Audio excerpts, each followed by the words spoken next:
And the Low Country. This is WJCL 22 Morning News. See us now. Well, breaking news, a local police chase and a wreck overnight. Where police are now with this case. Plus, a worldwide social media blackout. Officials working to figure out what happened after Facebook, Instagram, and WhatsApp went dark. What experts are now calling for. You are looking live from our Scabby 22 camera on top of the Homewood Suites on the river overlooking downtown Savannah. We want to thank you so much for starting your day with us here on WJCL 22. I'm Emma Hamilton. And I'm Ashley Garrett. Let's get a check now of this certified most accurate forecast now with meteorologist Jonathan Myers. Jonathan, I understand we're tracking a 40% chance of rain. Yep, that's right, Ashley. Yeah, there will be a few showers out there as we start things off this morning. An umbrella needed at times today. Not everyone will see rain today, but just kind of scattered about. Already seeing some light to moderate rain there in parts of McIntosh County, stretching up into Liberty and also Long County, where we're seeing some of that rain, especially from Darien to Townsend there along I-95, even up and around Riceboro too, and seeing some light rain that is coming down. These showers will continue moving inland. Even a few rumbles of thunder is also possible as well, but the bulk of the rain is back off to our west. Heavy rain, a soggy day for the folks there from Atlanta all the way down toward the Panhandle of Florida. Eventually some of this rain will track into our area, but the highest chance of rain will come tomorrow. So just kind of scattered about for today, especially after lunchtime. A few downpours will be possible. Highs for most of us about 83 to 84 throughout the afternoon. Now, chances of rain, like I said, a good chance for tomorrow. And then as we go closer toward the end of the week and also for the weekend, we're going to hold on to those chances for showers Friday and Saturday and Sunday. I'll detail that for you in the 7-day forecast and tracking the tropics in less than 10 minutes. Well, it is 6 o'clock now. Right now, we're looking live at traffic. This is our GDOT camera at I-95 and I-16 at mile marker 99, where you can see traffic moving just fine at this time. We do turn now to some breaking news from overnight, though. A man is hurt after a police chase and wreck in Hinesville. Central, I'll use GSP 10-6 in Bryan County. From your location. Well, Georgia State Patrol says it all started with a routine traffic stop on Airport Road. Police say they tried to get the man to get out of his car, but he drove off, hitting a Liberty County patrol car. Police say that's when the chase started, and they say at some point after they did a pit maneuver, causing the suspect to wreck. We have learned he was flown to Memorial Health in Savannah. This morning, fallout from a social media blackout that had millions in the dark, Emma. Yeah, Ashley, we were talking about this earlier this morning. For hours yesterday, Facebook, Instagram, and WhatsApp were all down. Now, this comes just one day after a Facebook whistleblower leaked thousands of pages of the company's internal research.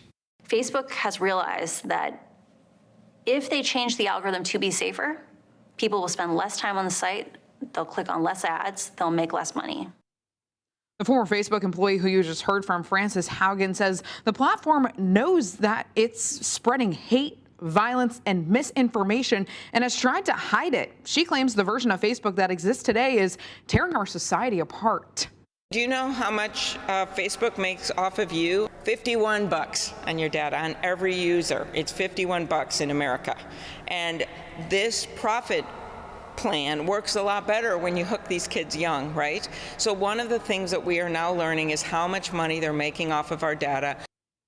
Democratic Minnesota Senator Amy Klobuchar, who you just heard from, says that lawmakers need to make federal laws to protect people's data and privacy online.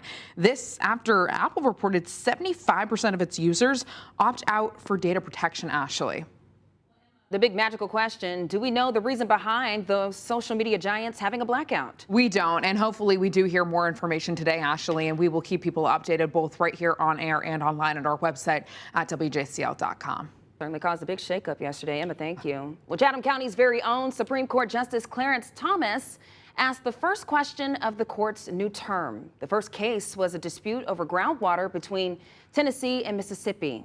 Mississippi is accusing Tennessee of stealing groundwater by pumping too much from a shared water source. During opening day, the justices also discussed abortion, gun rights, and religion. And also making headlines in South Carolina, registered voters can now cast their ballots early and in person for the November 2nd election. You can vote at the elections office in Bluffton, Beaufort, or Hilton Head. The offices are open Monday through Friday from 9 to 4 p.m. through November 1st. Be sure to bring your photo ID.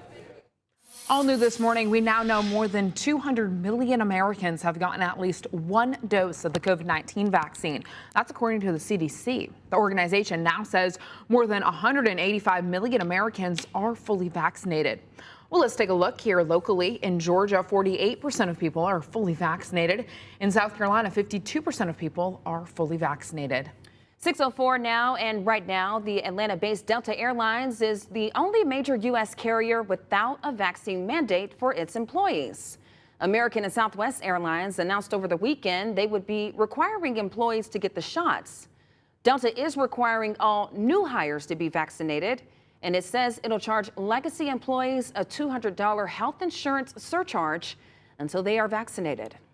Well, the new mandates are kicking in even with hospitalizations and new cases among children on the decline. ABC's Morgan Norwood has what health experts are now stressing to Americans. I welcome the court's questions. Well, counsel, you seem to complain about Tennessee pumping water from Mississippi, but you admit that Tennessee does not enter across the border into Mississippi. Asked the first question in both cases, argued yesterday, showing he'll continue to actively participate in oral arguments as the court adopts a new hybrid argument format. According to reports, the new system starts with an extended period of rapid-fire questioning, followed by individual questioning by each justice at the end. But yesterday, Thomas didn't wait for the structured time and instead jumped right into questioning in a way he almost never did before the pandemic.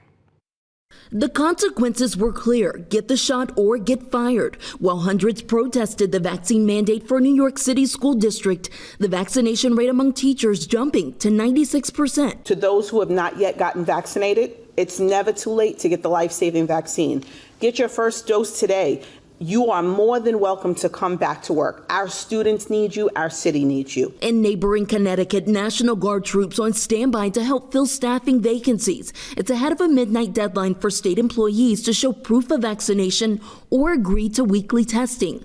Employees who refuse to comply face unpaid leave. We feel that's extremely fair, and it's much fairer than what is going on in other states and other counties across the country. The mandates come as the number of COVID cases in the U.S. is falling. Hospital admissions down 15% in the past week, but health experts warn numbers could climb as we approach the holiday season. And meantime, confusion among Americans looking to make holiday plans. The CDC taking down its online guidance that suggested celebrations are safer when outdoors or virtually. They now say new guidance is coming soon. Dr. Anthony Fauci on CNN also clarifying his stance on holiday gatherings. I encourage people, particularly the vaccinated people who are protected, to have a good, normal Christmas with your family. Morgan Norwood, ABC News, Los Angeles. Also making headlines starting today, the Savannah-Chatham County School District is hosting vaccine clinics at its high schools every weekday all month long. They'll be held from 1:30 to 4:30. Appointments are not required, but you are asked to register on the district's website.